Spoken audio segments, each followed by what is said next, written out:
हमारे वर्धापन दिन की मैं सभी शिवसैनिकों को बहुत बहुत बहुत उनको शुभेच्छा देता हूं और सभी लोग जो शिवसेना से जुड़ रहे हैं उनका भी मैं आज वर्धापन दिन के माध्यम से मैं उनका स्वागत भी करता हूं। संजय राउत कह रहे हैं ऑपरेशन तोड़वा चलाएंगे और धमकी दे रहे हैं सर रेबेल सांसदों को।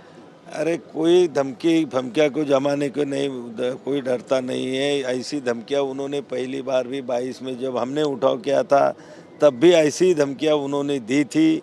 क्या क्या है, उन्होंने किसी को हाथ लगाने की भी उनकी हिम्मत नहीं हुई। ये सिर्फ धमकियां देते हैं, कुछ नहीं करते। सांसदों के बाद ऑपरेशन तोडक ने उत्तर देणार संजय राऊत म्हणतात। अरे संजय राऊत हा फक्त पोकळ धमक्या देऊ शकतो। अशा धमक्या त्यांनी 2022लाही भरपूर दिल्या होत्या।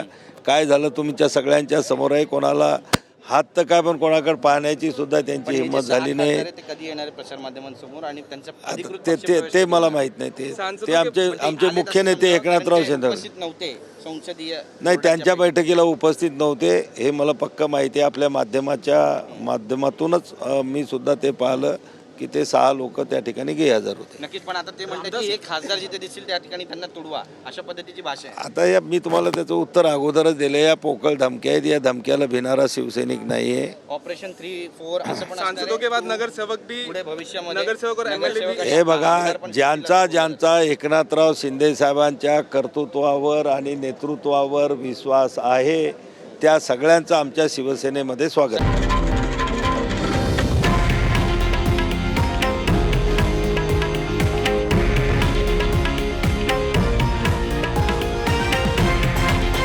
हे आहे देशातील नंबर 1 न्यूज नेटवर्क आणि आपण पाहत आहात TV9 मराठी, एकमेव।